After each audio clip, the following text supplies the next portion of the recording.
बहुत सारे लोग खुशियां मना रहे थे कि $10.5 अरब पाकिस्तान को मिल गए हैं भीख में।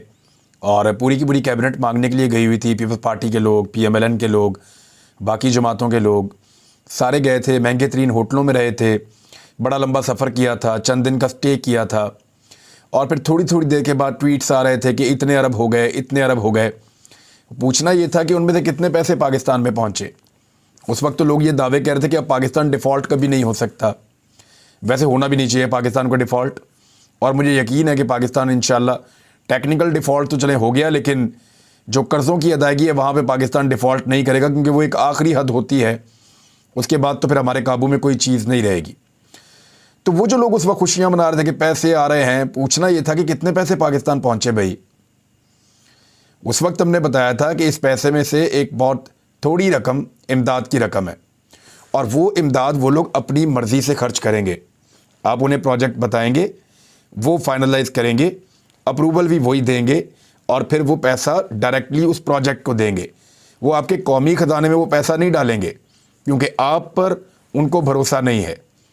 पाकिस्तान में जो PDM की साइफर सरकार है, इसके ऊपर भरोसा नहीं है दुनिया को। इसी वजह से लोगों ने इनको कैश में पैसा नहीं दिया, और ज़्यादातर पैसा तो उसमें इमदाद नहीं थी।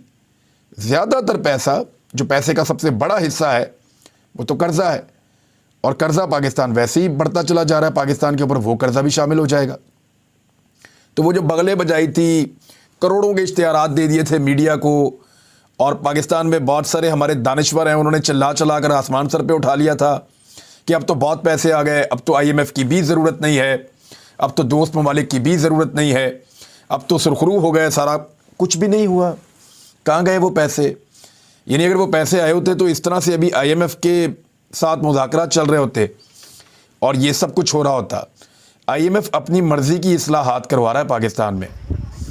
पहले मैं मुस्तफ़ा नवाज़ खोखर साहब का एक ट्वीट आपको पढ़ के सुना देता हूँ। उन्होंने कहा, IMF की शर्त मानते हुए अब सरकारी अफसरान पर लाजिम होगा कि वो अपने असासों को ज़ाहिर करें।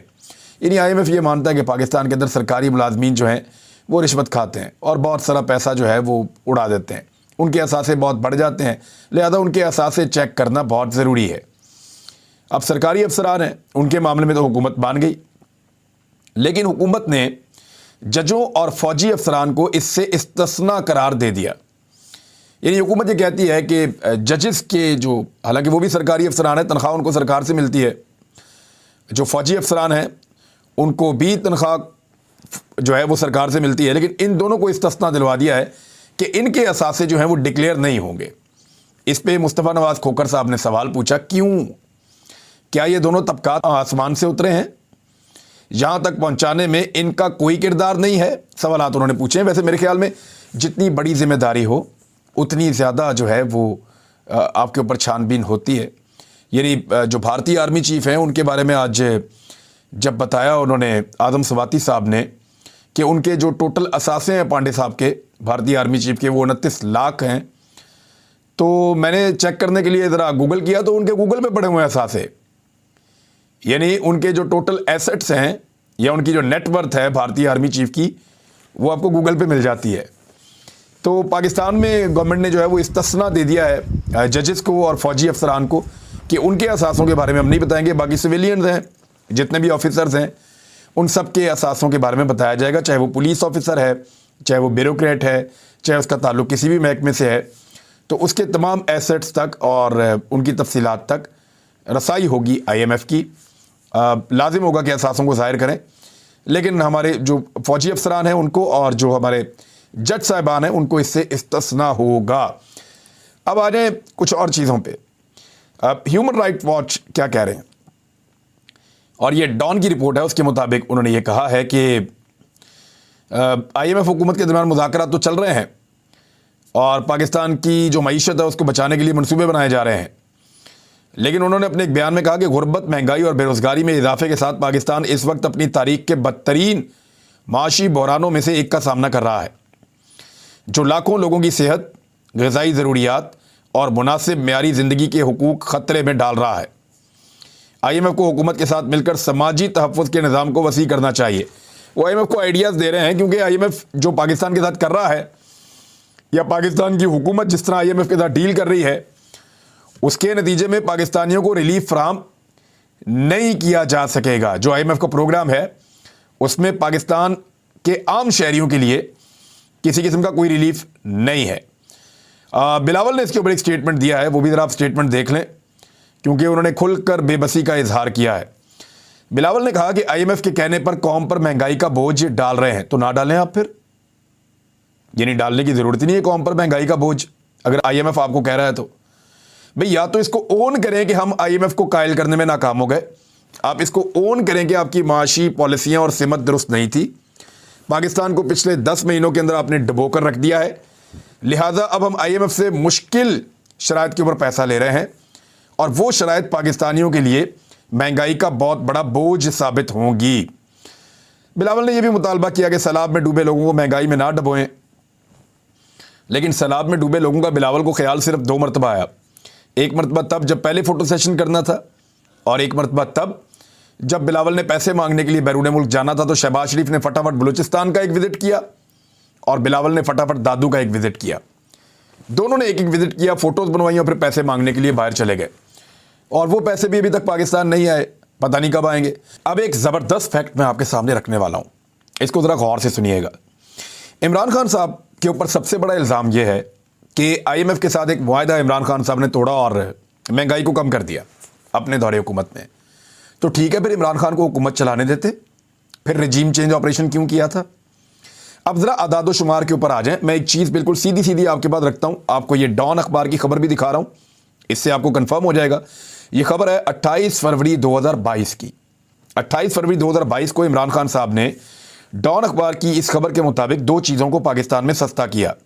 आलमी मंडी में पेट्रोलियम मसनूआत की कीमतें बढ़ रही थी, लोगों पे बोझ पड़ रहा था, तो इमरान खान साहब ने 10 रुपये पेट्रोलियम मसनूआत के ऊपर कम किए और 5 रुपये बिजली का यूनिट जो है वो गरीबों के लिए कम कर दिया।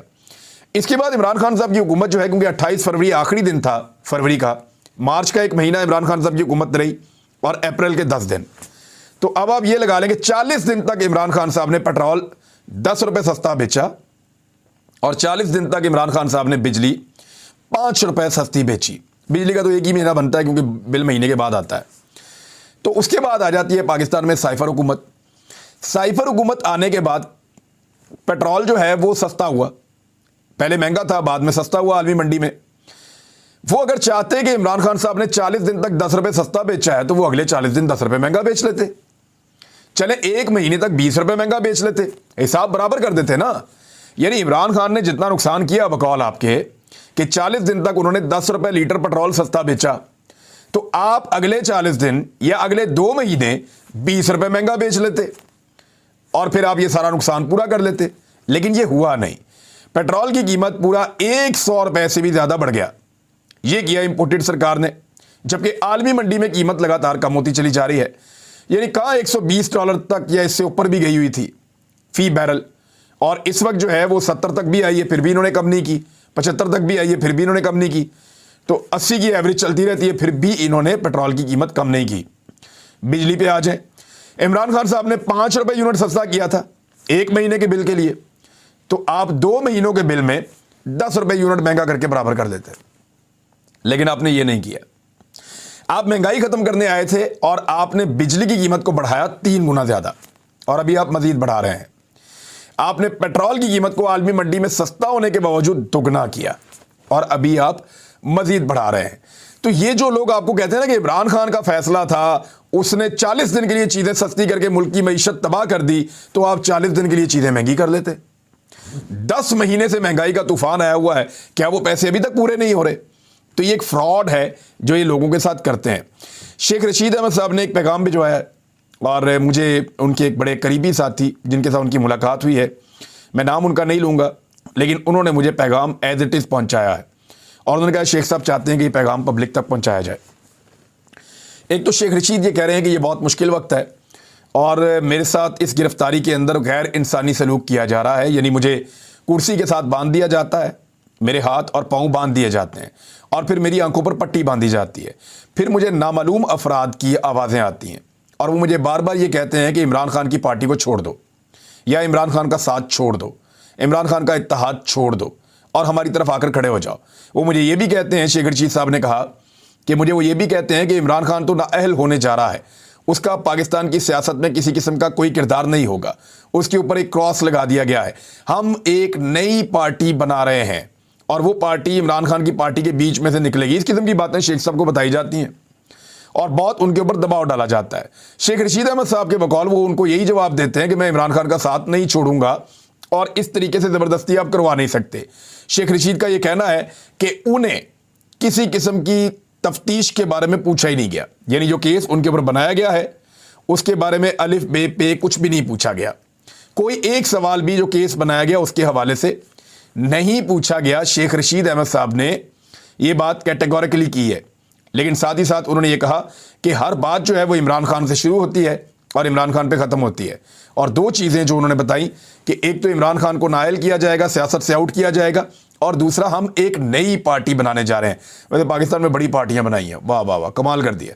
और जो जो पार्टी बनाई है ना, उस पार्टी ने मुड़ के वो किया इनके साथ कि तबाही फेर दी है। बहरहाल शेख रशीद का ये भी दावा है कि गुज़िश्ता एक दिन पहले उन्हें रात के वक्त कुछ लोग आए, उनकी आंखों पर पट्टी बांधी गई, उनके पाँव कुर्सी के साथ नीचे और हाथ कुर्सी के साथ ऊपर बांधे गए। ये शेख साहब का क्लेम है जो पैगाम मेरे तक पहुंचा है। और उन्हें कहा गया कि आप हमारे साथ जाने के लिए रजामंद हो जाएं, हम आपको कहीं ले जाना चाहते हैं। तो शेख रशीद अहमद साहब ने कहा जी मैं नहीं जाना चाहता, जी हम आपको एक बड़े ख़ास आदमी से मिलवाना चाहते हैं और आपको फ़ायदा होगा, आप हमारे साथ चलें, हम आपको मिलवाते हैं।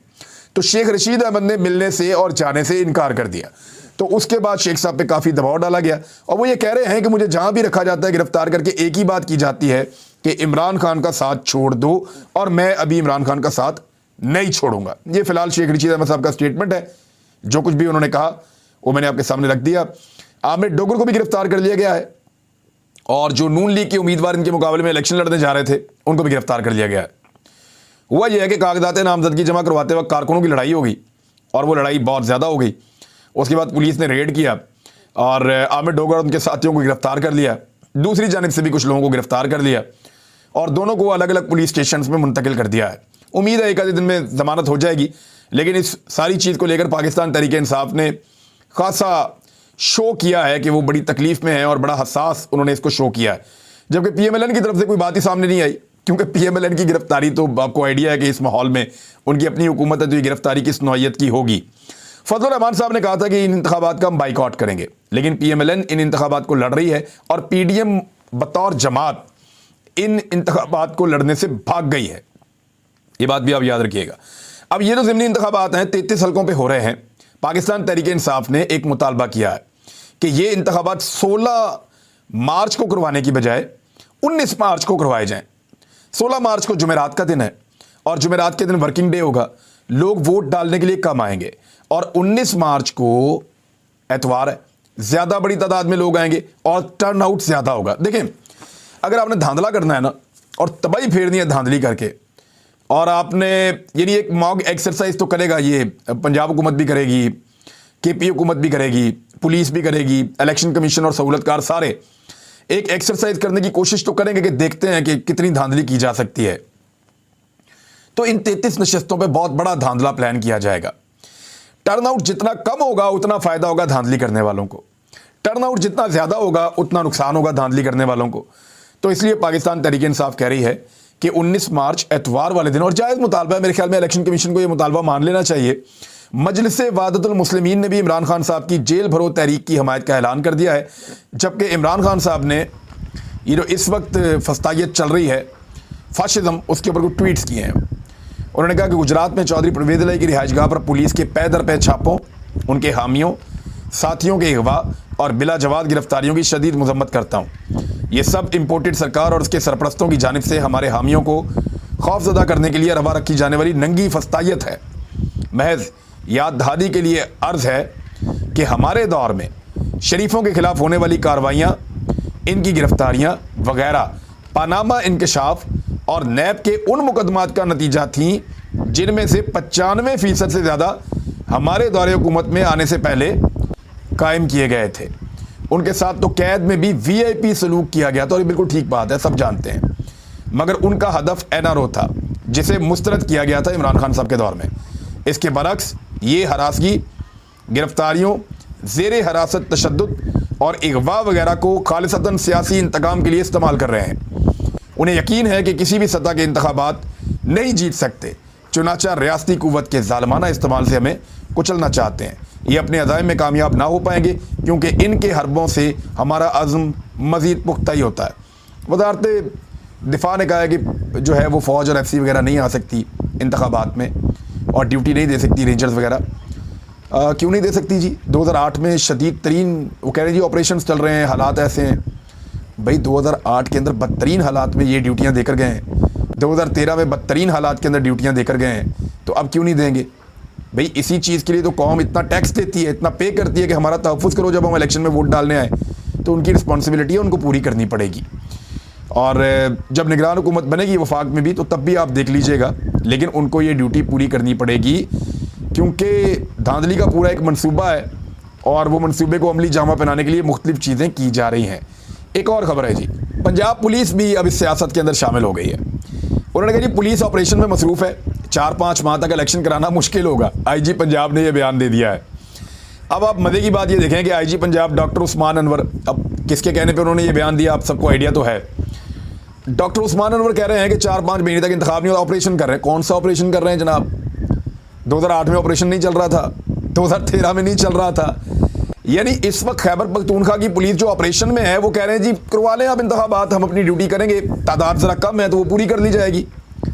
लेकिन पंजाब पुलिस जो है जहाँ कोई ऑपरेशन नहीं चल रहा, और हो सकता है अभी कोई फेक चीज़ें की जाएँ सिर्फ ये बताने के लिए कि ऑपरेशन चल रहा है। बहरहाल देखते हैं, इस पर और बात करेंगे बाद में। अब तक के लिए इतने, अपना ख्याल रखिएगा, अपने चैनल का भी। अल्लाह हाफ़िज़।